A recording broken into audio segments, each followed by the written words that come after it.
Agra. Doctor MPS group of institutions द्वारा doctor MPS world school अतुल्य Bharat cultural centre में शनिवार को एक देश एक चुनाव विषय पर एक विशेष संगोष्ठी का आयोजन किया गया।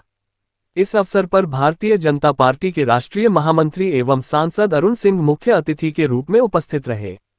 कार्यक्रम में विभिन्न जनप्रतिनिधियों, शिक्षाविदों और सामाजिक संगठनों के प्रतिनिधियों ने भाग लिया और विषय पर विचार व्यक्त किए। अरुण सिंह ने अपने संबोधन में कहा कि एक देश एक चुनाव की अवधारणा भारत की लोकतांत्रिक व्यवस्था को अधिक सशक्त, पारदर्शी और व्यावहारिक बनाने की दिशा में एक बड़ा कदम है। उन्होंने कहा कि बार बार चुनावों के कारण प्रशासनिक मशीनरी प्रभावित होती है, विकास कार्यों में रुकावट आती है और देश पर भारी आर्थिक बोझ पड़ता है। समन्वित चुनावों से नीति निर्माण में निरंतरता बनी रहेगी, संसाधनों की बचत होगी और लोकतांत्रिक प्रक्रिया और अधिक मजबूत होगी। एक साथ चुनाव देश को ले जाएगा स्थायित्व और पारदर्शिता की ओर। कार्यक्रम की अध्यक्षता कर रहे पूरन डावर ने कहा कि एक साथ चुनाव भारत को स्थायित्व और पारदर्शिता की दिशा में ले जाएगा। विशिष्ट अतिथि doctor MPS group of institutions के चेयरपर्सन स्क्वाड्रन लीडर के सिंह ने कहा कि यह कदम प्रशासनिक बाधाओं को कम करेगा और शासन व्यवस्था को अधिक प्रभावशाली बनाएगा, जबकि जगत सिंह फौजदार ने इस विचार को लोकतंत्र की आर्थिक मजबूती के लिए आवश्यक बताया। भाजपा जिला अध्यक्ष प्रशांत पौनिया ने कहा कि यह व्यवस्था पंचायत से लेकर संसद तक चुनाव प्रणाली में सुधार लाएगी। जिला संयोजक श्याम भदौरिया ने इसे जनभागीदारी को सशक्त बनाने वाला निर्णय बताया।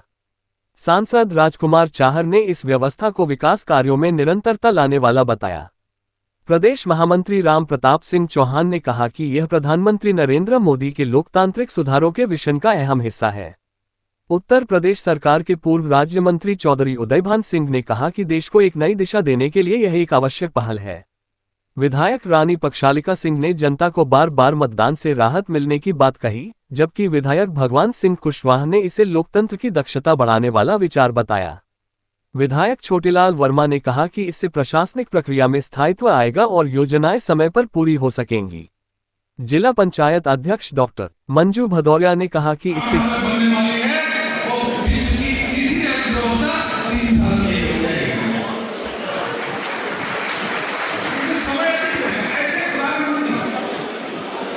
जिनको हमने देखा है,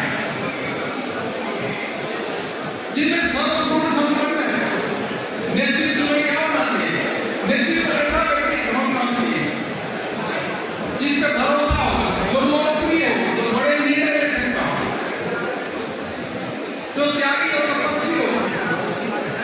अगर आप देखिए तो हमारे प्रधानमंत्री नरेंद्र मोदी जी के बारे में देखिए और जो विपक्षी की पार्टी के जो इसका विरोध कर रहे हैं उनसे मतभेद करें तो पहले जैसे हम एमपीएस स्कूल में पैसा को देख रहे हैं कि अगर एमपीएस संस्था जल्दी आगे बढ़ रही है, किसी भी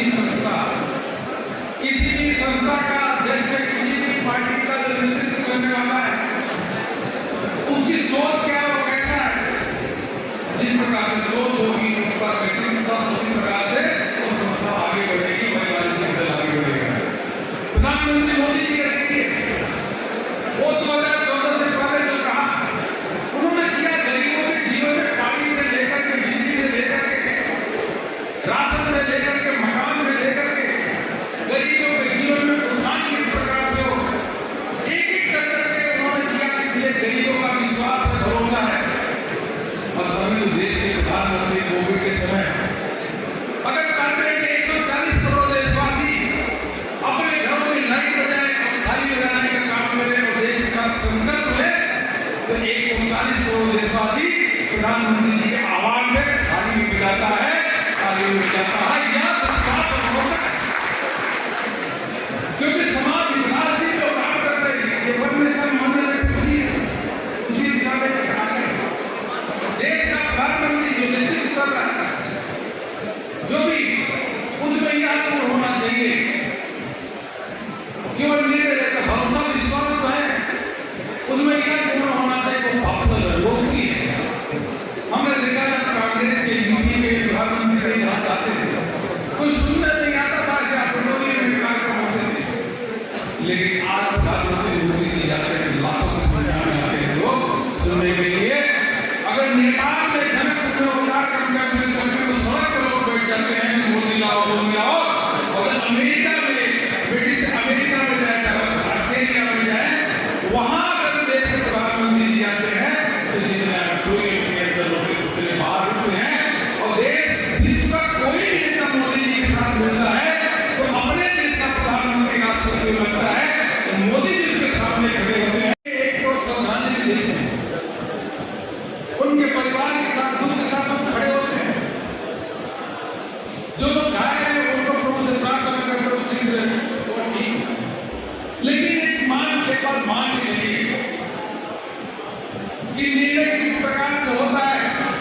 पहले पाकिस्तान से गोली जब आती थी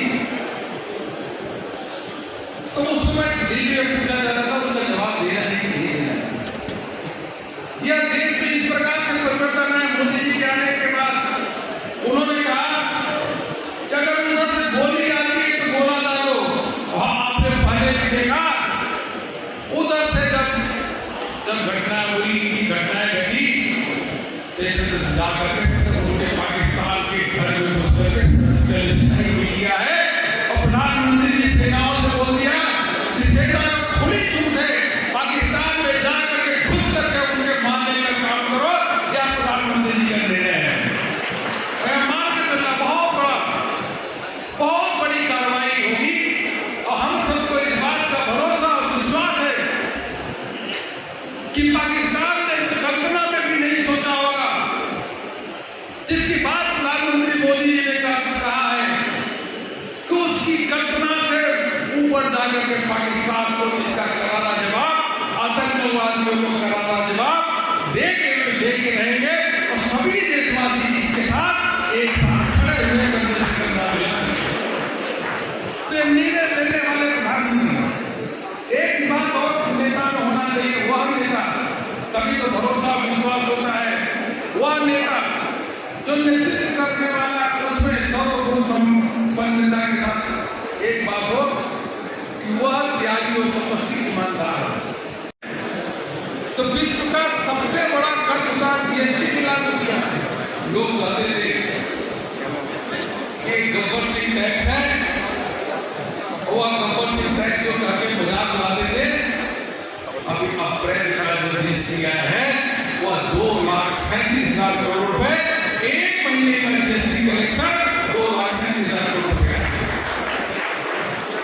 अब तभी तो हमारा बजट 50,000 करोड़ रुपए से अधिक हो गए गरीबों के लिए, कल्याण के लिए।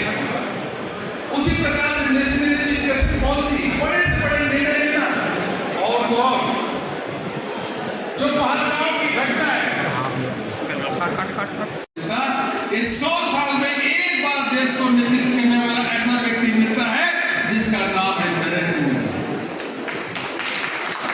यही निवेदन है कि आप लोगों से बात करें, जन आंदोलन का स्वरूप बनाइए इसको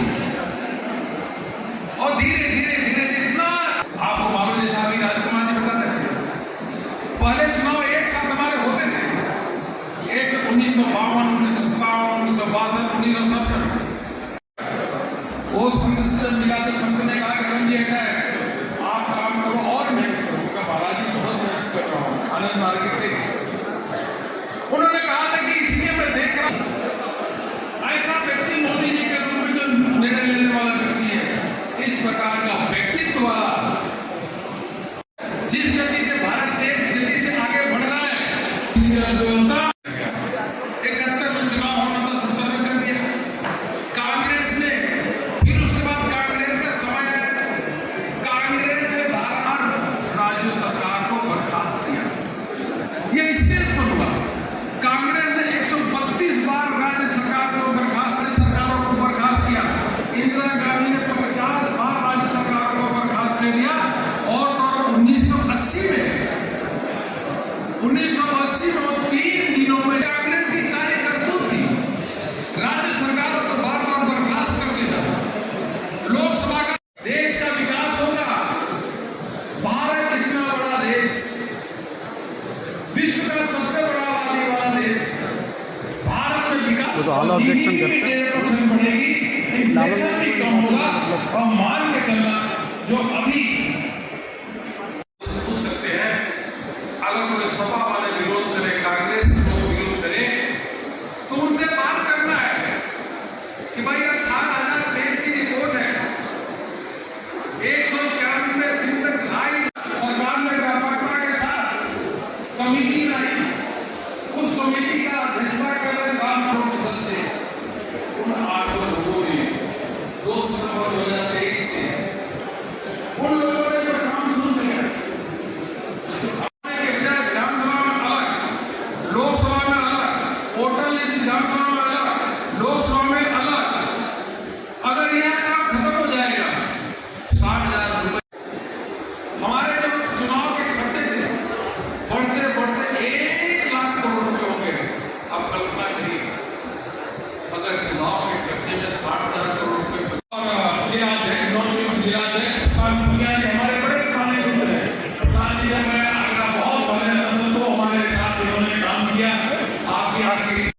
देखिए, पूरे देश भर में वन नेशन वन इलेक्शन, एक राष्ट्र एक चुनाव, इसमें विभिन्न कार्यक्रम पार्टी ने हाथ में लिया है। हमें बताते हुए हर्ष हो रहा है कि सभी जिलों में अनेकों कार्यक्रम, जो युवाओं के बीच में, व्यापारियों के बीच में, महिलाओं के बीच में, अनेकों प्रबुद्धजन के बीच में कार्यक्रम हो रहा है। यह राष्ट्रीय भी जरूरी है और मोदी जी ने जो निर्णय लिया है और बहुत ही अच्छा है, सबको आकर के समर्थन करना चाहिए। इसके लागू होते ही भारत की विकास दर जीडीपी 1.5% से अधिक बढ़ जाएगी और फिर भारत कई सालों तक लगातार विश्व की तीसरी सबसे तेज गति से अर्थव्यवस्था रहने वाला है। अभी भी 3 साल से है और 0.5% हमारा इन्फ्लेशन कम हो जाएगा। विकसित भारत के संकल्प को साकार इसके माध्यम से हम करेंगे और भारत विश्वगुरु बनेगा इसके माध्यम से, जब वन नेशन वन इलेक्शन होगा, क्योंकि संसाधनों काफी बचत होगी। सिक्योरिटी फोर्सेज डिप्लॉयमेंट जो होती है आर्थिक सुरक्षा में, उससे काफी दिक्कत आती है, उसमें भी काफी उससे राहत मिलेगी। एडमिनिस्ट्रेशन के रिफॉर्म्स है, जो एडमिनिस्ट्रेटिव स्टाफ है, तो रिफॉर्म भी अच्छी तरीके से लागू होंगे और एडमिनिस्ट्रेशन के स्टाफ है उसमें भी काफी उसके संसाधनों की बचत होगी। जाति जनगणना पे फैसला किया गया, तो देखिए, यह तो मान के चले कि अन्य पार्टियां तो केवल कहती हैं। यही कांग्रेस पार्टी है, जब यह सत्ता में थी तब उन्होंने जाति जनगणना कभी भी लागू नहीं किया। विपक्ष में आने के बाद कहते जाति जनगणना लागू होना चाहिए। यह कांग्रेस की दोहरी चरित्र है, लेकिन यह प्रधानमंत्री मोदी जी हैं, समाज के हित में सामाजिक जो सोशियो इंजीनियरिंग है उसको भी ध्यान में रखते हुए प्रधानमंत्री जी ने निर्णय लिया कि नहीं, इसको लागू करना है, तो उन्होंने कैबिनेट में इस प्रस्ताव को पारित किया। क्योंकि बड़े निर्णय लेने की क्षमता समाज हित में, राष्ट्र हित में अगर किसी में है, किसी ने किया है, तो उनका नाम है नरेंद्र। और आज डॉक्टर MPS के अतुल्य भारत हॉल में एक बहुत महत्वपूर्ण घोषणा होने जा रही है कि कितना महत्वपूर्ण है कि ये विषय कि पूरे 5 वर्ष पूरा देश चुनाव के मोड में रहता है और सरकार कोई कार्य नहीं कर पाती। आज लोकसभा के चुनाव है, कल महाराष्ट्र के चुनाव है, कल बिहार के चुनाव है, आज दिल्ली के चुनाव है, आज हरियाणा के चुनाव है। होता यह है कि पूरा 5 साल राजनीति होती है और जो सरकार के जो एक्चुअल कार्य हैं वो नहीं हो पाते हैं। मुझे लगता है कि सबसे बड़ी रुकावट देश की प्रगति में है और सबसे महत्वपूर्ण बिल कोई है, चाहे वो महत्वपूर्ण बिल बहुत सारे हैं, जनसंख्या कानून हो या एक देश एक कानून UCC का हो, उन सबसे महत्वपूर्ण जो है ये एक देश एक चुनाव का है। इसके लिए प्रयास किया जा रहा है कि ये जनता में एक आम राय बनाई जाए, क्योंकि इसके लिए संविधान संशोधन के लिए 2/3 मेजोरिटी की आवश्यकता होती है, जो 2/3 मेजोरिटी अभी नहीं है। ये 129वां संशोधन बिल लोकसभा में दिसंबर में रखा जा चुका है, वो आगे कैसे बढ़े, किस तरह से आम सहमति बनाई जाए, ये पूरा प्रयास किया जा रहा है। हर जिले में एक प्रबुद्ध जनों द्वारा ऐसी गोष्ठियाँ की। देखिए, पूरे देश भर में भारतीय जनता पार्टी के द्वारा एक अभियान चल रहा है कि एक देश है तो एक चुनाव होना चाहिए। आप देखते हैं कि हर 6 महीने बाद, हर साल भर बाद चुनाव आते रहते हैं। कभी प्रधानी का चुनाव, कभी ब्लॉक प्रमुख का चुनाव, कभी नगर पालिका, कभी नगर पंचायत, कभी MLA, कभी MP। तो देश के प्रधानमंत्री आदरणीय मोदी जी ने ये तय किया कि भाई एक देश में एक चुनाव हो, जनता को भी आसानी होगी, सरकार का पैसा भी बचेगा, लोगों को सुविधा भी रहेगी और बार बार आने वाले चुनावों पर खर्चा और बार बार जो जितने झंझावातों का सामना आम जनता को करना पड़ता है, कितना सारा प्रशासनिक तंत्र लगता है। आप मीडिया वाले भी सब जगह भागते ही हैं लगातार चारों तरफ। तो एक देश एक चुनाव, ये एक संकल्प है देश के प्रधानमंत्री आदरणीय मोदी जी का। उसी के अंतर्गत आज एक कार्यक्रम है और पार्टी के राष्ट्रीय महामंत्री अरुण सिंह जी उसमें शामिल हो रहे हैं। नमस्कार, मैं squadron leader AK Singh, chairperson doctor MPS group of institution. जैसा कि आप जानते हैं कि हमारे यशस्वी प्रधानमंत्री जी के आह्वान पर पूरे देश में एक देश एक चुनाव का जो कार्यक्रम है वो चल रहा है। तो उसी श्रृंखला में आज आगरा में डॉक्टर एमपीएस वर्ल्ड स्कूल में एक प्रबुद्ध जनों के लिए, बुद्धिजीवियों के लिए कार्यक्रम का आयोजन किया गया है, जिसमें कि भारतीय जनता पार्टी के राष्ट्रीय महासचिव और राज्यसभा सांसद श्री अरुण सिंह जी मुख्य अतिथि हैं और शहर के सभी गणमान्य लोग जैसे कि श्री पूरन डावर, श्री फौजदार जी और अन्य सभी लोग इस कार्यक्रम में शिरकत कर रहे हैं। इस कार्यक्रम में मुख्य रूप से हम लोग ये बताना चाहते हैं कि एक देश के लिए एक चुनाव क्यों होना चाहिए। इतने सारे प्रदेश हैं, 29 प्रदेश हैं, यूनियन टेरिटरीज हैं, पंचायत के चुनाव, मेयर के चुनाव, इतने सारे चुनाव होते हैं जिसमें देश का बहुत आर्थिक नुकसान होता है। तो इस तरह के अगर कार्यक्रम होंगे तो हम अपने देश को, देशवासियों को समझा पाएंगे और फिर इसको बिल के जरिए इस पूरी योजना को हम वन नेशन वन इलेक्शन के माध्यम से देश भर में भारतीय जनता पार्टी ने एक अभियान चला रखा है पूरे देश भर में। उसी परिप्रेक्ष्य में राष्ट्रीय महामंत्री अरुण सिंह जी आज डॉक्टर एमपीएस कॉलेज के अंदर आ रहे हैं और एक संदेश दे रहे हैं प्रबुद्ध लोगों के बीच में, और प्रबुद्ध लोगों के माध्यम से ये संदेश देने का काम कि जन जन तक ये पहचान कर होनी चाहिए कि एक राष्ट्र एक चुनाव जब रहेगा तो हम खर्चे से भी बचेंगे, हम प्रशासनिक जो शक्ति लगती है उससे भी बचेंगे। हमारे ये विकास का जो पहिया है लगातार चलता रहे। 5 वर्ष में कोई ना कोई चुनाव आता है, लोकसभा, विधानसभा, कॉरपोरेशन, जिला पंचायत, ये चुनाव आते रहते हैं। इन चुनावों से हम दूर भागते हैं। वर्ष में 5 वर्ष में एक चुनाव हो, इसलिए पार्टी ने तय करा है, मोदी जी ने पूरे देश भर में भारतीय जनता पार्टी के कार्यकर्ता नीचे तक इस संदेश को पहुंचाने का काम करें।